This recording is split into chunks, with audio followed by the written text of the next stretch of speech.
Alright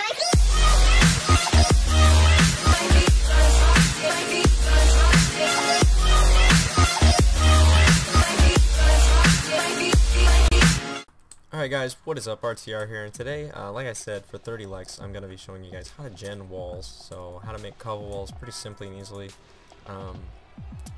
Basically how to make lots of walls in your base in a short amount of time. Here's just what the basic thing looks like. There are three main aspects to this. There's the frame on the bottom, the guide on the top, which saves the water from spilling out everywhere, and then there's the bar, which holds the lava and frames the lava the way you need it. And to set one of these up, you need to make a 2-high little guide on the bottom, and I'm getting lag bursts here, but what this does is keep lava and stuff from flowing out, and this can be as wide as you need it, so going apart, like distance from each other, as wide as you need it. And then you need slabs or blocks where you're gonna, in between here is gonna be the wall, and this is gonna be the water. And if you're gonna be digging trenches later on, you want these to be blocks, but if they're at bedrock, you may as well just start with slabs, but we'll get to that. And then you want to stack up, and there are two different methods to doing this. There's a drain method and there's a no drain method, and personally I like the no drain method better because it's just overall a better technique. It's a lot quicker and you can do a lot more work in a shorter amount of time. Just give me a sec here. But this is just, I'm just going to show you how to set up the no drain technique, or the drain technique right here, which is slightly more annoying, but imagine this is at bedrock, or not bedrock, sky limit. You can't place blocks any higher. That's where you always want to build your walls to. So for instance, I wouldn't be able to place here if I wanted to, so no placing at all. And then the bar needs to be at sky limit as well. And the bad thing about this method is, one, you have to wait for the lava to drain, and two, you have to fix the wall. So afterwards, when it's done genning, or actually never mind, you don't have to fix these. You did the way I learned it, but this is the much simpler way. But basically what you're going to do is in between, so say we had two walls, so we're going to have our bar 3 blocks apart, meaning lava here, and an air pocket in between for water. And so we're going to mess with our guide here. And then on the end of each wall, we're going to put this little guide to keep the lava from spilling over. And later, alright, sorry about that. Minecraft crashed. You might be able to hear the vacuum in the background as well, but sorry.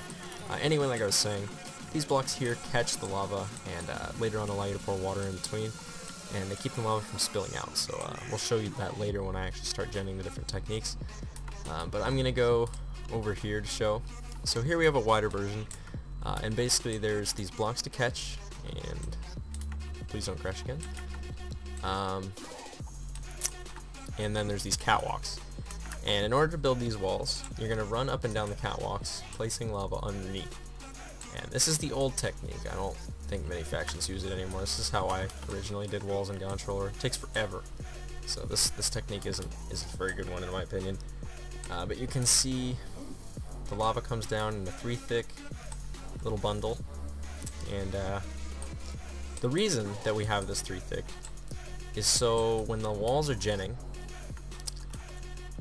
that we don't end up with cheese walls. And that happens because the lava ends up getting cut off from the main source and then starts draining before the water can gen cobble on it. And how that fixes, or how this fixes it, is the middle lava is constantly attached to the source block, which means it's constantly attached to the sides, keeps it from genning random walls. So what we're going to do is just water the top, and you can see it starts to gen. This one is pretty quick for the genning process. It's pretty hassle-free, pretty stress-free, unless server restart hits. And when that happens,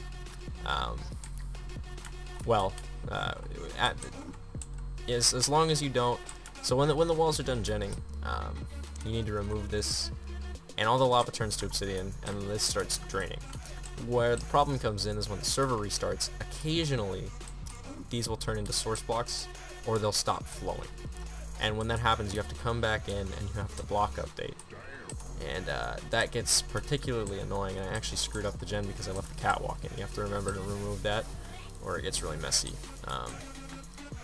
So yeah, make sure you remove the catwalk, unlike what I just did. So make sure you mine those out before you start the genning process, or pour water at all. But anyway, like I said, the real mess that comes in is when this lava gets stuck, and you have to come back down here, have to stack down, and you have to block update it, which means placing something nearby where the lava is stuck and fixing it. And this also happens with water, but it's less likely to happen. But the reason I don't like this is because of all the draining that it does, and half the time when it's draining, the server restarts and it gets stuck and you have to go fix it. So it takes a while, kind of annoying. Second technique, and I think I'm gonna show you how to do this the wrong way.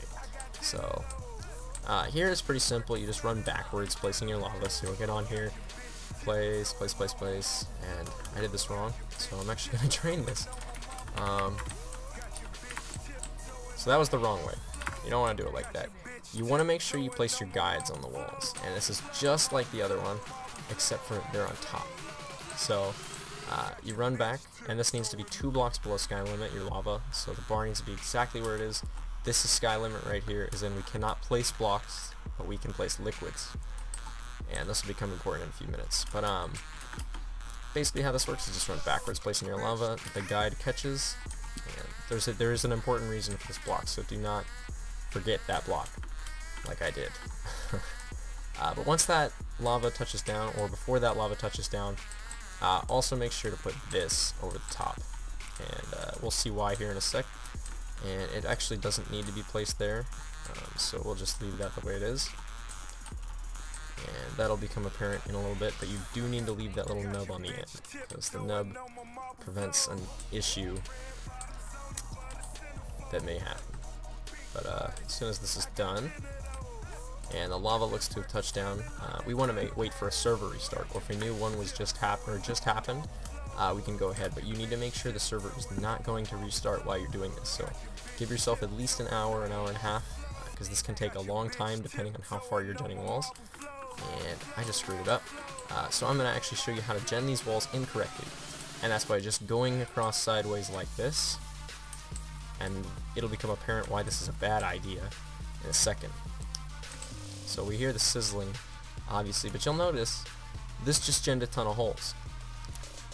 And the reason it did that is because we do not have a source touching this lava as it's going down. So it's draining faster than the water can gen with it. And this actually gets a lot worse on controller, where the lava flow is slower. So it will create what's called cheese walls, which is just these giant Swiss cheese holes in the wall. They're a pain. You have to go up and down the wall fixing it, or just completely blow them up and restart, which is really expensive or time consuming. And so here's how we do them right. So again, we place our guides, and I'm probably just going to cheat and use World Edit for the top layer this time. Maybe next, it's not that big. But we place our lava again, place our guide on the top,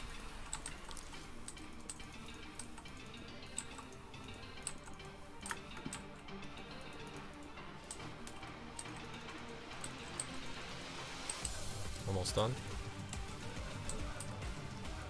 And this time what we're going to do is we're going to go away from the base, placing the water. And the reason we're going to do that is because, well, you'll see. So what I mean by that is, instead of going this way with the water, we're going to go this way with the water. So we're going to go like this. And again, make sure you leave allotted time for you to gen your walls. You need to do this after a server restart, or a time when you're sure the server will not be restarting. So this time you can see we're not genning holes, and the reason that is this pillar right here keeps this from draining. So how this works is, on controller it's a lot slower, but here you want to wait for the magic number 5. So we got 1, 2, 3, in a second, 3, 4, 5 blocks gen, place the next row. 1, 2, 3, 4, 5, and place the next row. And you get the idea. You want to make sure you just place these correctly and place them in time. Do not keep the water bucket in your hotbar while you're just hopping around, because if you misplace it, you will create a cheese wall on those 3 walls that you accidentally placed, and you'll have to go back and fix it, which is very annoying. But here comes the problem with doing it this way. And this way is great. This is the way I do it. This is the way I really enjoy doing it. This is very quick and cheap. But the problem with this is you have to go back and fix the ends, and that'll become apparent in a second. So you'll see that this last block's here, but you might be thinking, what's going to keep these sources from draining? And if you're thinking that, you're right, because what happens here is it might not happen on single player, but on controller this gets, yep, it happened. As you can see, you saw that lava just drain, and so we just missed a bunch of this wall. There's a way to fix that, and I'll be back in a second once I set up the frame, because I thought I'd only need 3, but I'll show you guys how to fix that real quick. Alright guys, so we're back with a new frame, and this time I'm actually going to show you guys how to build those walls so that you don't run into the same problem that just happened with those cheese walls. And this is an extremely simple fix. All you gotta do is remove this last block on every row, and what it'll do is just drop that extra middle block, but only on the end, and that fixes all the ends and makes it so that you're not gonna end up with those nasty cheese walls that happen. And I'm just gonna cheat and use some world edit right here, just because it's a little bit quicker.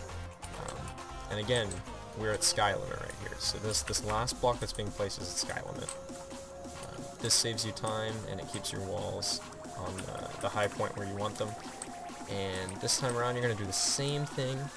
You're going to water every single one the way I said. I think I'm just going to replace these. Replace here, 40 cobble, just to be, lava, cobble. And that's just to be quick, and let's assume you got this all watered. And so now you got all these walls, but you have the messed up middle, so you're going to dig that cobble out. You're going to dig what will be obsidian when you actually do this, and then you're going to have your watered wall. And what you're going to notice is you got this last block, but there's a tower going all the way down. Basically just dig this out. You probably want to actually do that before you remove the obsidian and stuff, but this is much easier to clean up than actually placing the blocks, because all you got to do is run up and down digging. So just get to the top, dig down, get to the top again, dig down, and you can also remove these nubs on the end. And the reason we do that is to water the sides of the walls, so people can't get on the side and just scatter out your wall. Keeps things a lot cleaner, keeps things a lot safer, and the guides on the side, again, are to catch this water and keep it framed correctly. And if you want to make this clean and flat water, which is what I do, try to keep my base pretty organized, fill every one of your trenches, and actually you don't need one there, but fill every one of your trenches with dirt, or every other trench with dirt in this case, and then put water over. And as you can see, we form an infinite source. I think somebody just poked me on a, whoops. But we form an infinite source all over the top of the walls. The water goes out, it's all perfectly lined up, it's all clean. This is what we want here. And if you want to fix this water on the sides here, place a block, it'll go over, make sure you cover your corners, because otherwise you can get the wall scattered out. Went over that in the defense tutorial, but here you see we have a perfect source, and I'm a cheat, but normally you would dig this out. I'm just going to replace it with air. And so, I think I just went too deep, I went underground as well. I'll undo that when I'm done with the video, but as you can see we have some pretty nice walls here, but you might be noticing, what if this is at dirt? So what if this is on like layer 60, it's on the surface, just in flattened area? To dig these trenches, what you're going to have to do is come underneath these slabs and dig it out row by row. It gets kind of time consuming, but it's quick. You can also just dig out the entire trench, like a big block of stone out, before you gen these walls, and your problem's solved. But I hope you guys enjoyed the video. I hope it was informative and helpful, and like and subscribe for more. Go ahead and leave some suggestions for which next tutorial I should do. And yeah, so thanks for watching guys, go ahead and subscribe, and I'll see you guys next time.